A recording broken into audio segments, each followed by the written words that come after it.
नमस्कार दोस्तों, मैं राजकुमार ठेनुआ आज आपको बताऊंगा कि आप अपने टाइम का इफेक्टिव यूटिलाइजेशन कैसे कर सकते हैं। टाइम बहुत कीमती है दोस्तों, आपको इसकी वैल्यू को समझना चाहिए। टाइम की कीमत अश्वत्थ रमैया जी ने अपनी book a celebration called life में कुछ इस तरह बताई है। अगर आप एक साल की वैल्यू समझना चाहते हैं तो पूछिए उस स्टूडेंट से जो एग्जाम में फेल हो गया हो। अगर आप एक महीने की वैल्यू समझना चाहते हैं तो पूछिए उस मां से जिसने एक प्री मैच्योर बेबी को जन्म दिया।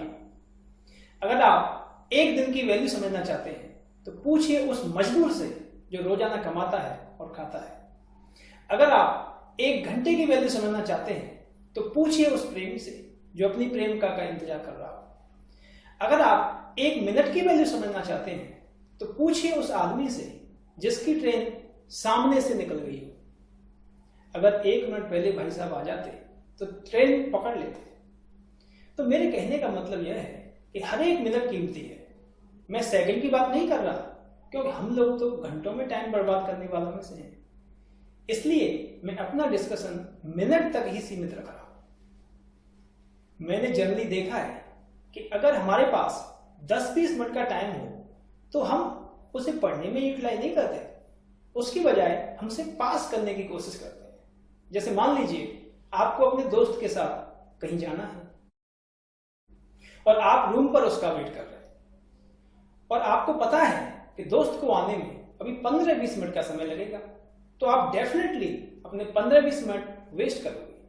आप उन्हें पास करने की कोशिश करेंगे, किसी से मोबाइल पर बात करते या मोबाइल पर गेम खेलकर या फिर टीवी देखकर। पर पढ़ोगे तो बिल्कुल नहीं, क्योंकि आप सोचते हैं कि 10 मिनट तो किताब खोलने में और बंद करने में ही खर्च हो जाएंगे। ऐसा होता है कि नहीं? तो रोजाना कहीं ना कहीं हम 15 से 20 मिनट का समय ऐसे ही पास कर देते हैं और हमें पता भी नहीं चलता। लेकिन आप 15 से 20 मिनट के समय का क्यूमुलेटिव इफेक्ट नहीं जानते। आप नहीं जानते ये 15-20 मिनट का समय आपको काफी आगे या पीछे कर सकता है। देखिए कैसे। मान लीजिए आप रोजाना 10 मिनट का टाइम वेस्ट करते हैं। बहुत बड़ी बात नहीं कर रहा, सिर्फ रोजाना 10 मिनट की बात कर रहा हूं। तो एक महीने में कितना समय हो गया? 300 मिनट या 5 घंटे। और एक साल में हो गया 60 घंटे, 60 आवर्स। अगर आप रोजाना 8 घंटे पढ़ते हैं तो 60 घंटे करीब करीब 7 दिन या 1 वीक के बराबर होते हैं। इसका मतलब सीधा सीधा है कि आप 7 दिन पिछड़ गए। मैं तो सिर्फ 10 मिनट का एग्जाम्पल लिया है। अगर आप 20 मिनट का एग्जाम्पल लेते हैं तो ये 15 दिन के बराबर होता है। अगर आप इसे यूटिलाइज कर लेते हैं तो आप बाकी लोगों से काफी आगे होंगे, पूरा 15 दिन। अब आप ही बताइए कि 15 दिन की एक्स्ट्रा पढ़ाई से आपका परफॉर्मेंस अच्छा होगा कि नहीं? डेफिनेटली होगा। अब आपके दिमाग में कुछ ऐसा आ रहा होगा कि बात तो सही है, लेकिन ये पॉसिबल है क्या? 10-20 मिनट में कौन सी पढ़ाई हो सकती है?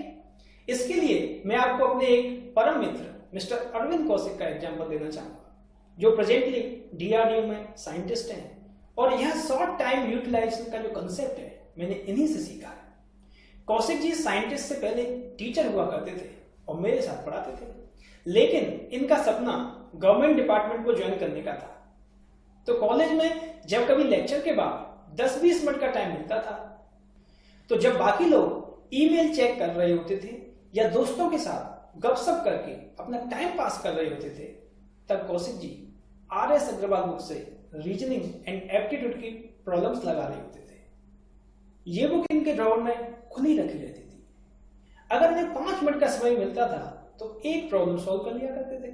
तो इसी तरह दिन भर में 5-10 प्रॉब्लम्स लगा लिया करते थे, जो बाकी लोगों से ज्यादा होती थी। और एक वीक में अपने दोस्तों से एक चैप्टर आगे हो जाया करते थे और बाकी लोग समझ ही नहीं पाते थे कि यह कब पढ़ लेते हैं। और इनकी इसी अप्रोच के कारण इनका सिलेक्शन सबसे पहले हुआ और आज ये डीआरडीओ में साइंटिस्ट है। इसलिए मैं कह रहा हूं कि टाइम की वैल्यू को पहचानो।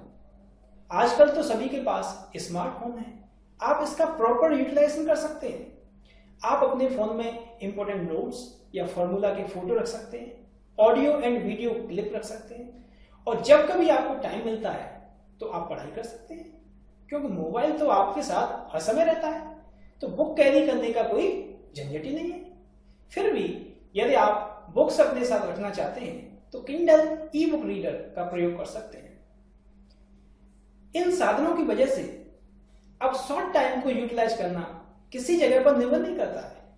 आप ट्रेवल करते समय को, डॉक्टर के यहाँ अपॉइंटमेंट से पहले खर्च होने वाले समय को, या बस स्टॉप पर इंतजार करने में खर्च होने वाले समय को भी पढ़ाई के लिए यूटिलाइज कर सकते हैं। जब आप शॉर्ट टाइम को यूटिलाइज करना शुरू कर दोगे तो आप देखोगे कि आपके पास बाकी लोगों से ज्यादा टाइम है, आप बाकी लोगों से ज्यादा काम कर पा रहे हैं। यह तो सभी जानते हैं कि जो समय की कदर करता है समय उसकी कदर करता है। आपने कई बार देखा होगा कि एक आदमी जो दिन में कुछ नहीं करता है, अगर उससे कुछ काम की कही जाए तो उसका एक ही जवाब होता है कि अभी टाइम नहीं है, बाद में करूंगा।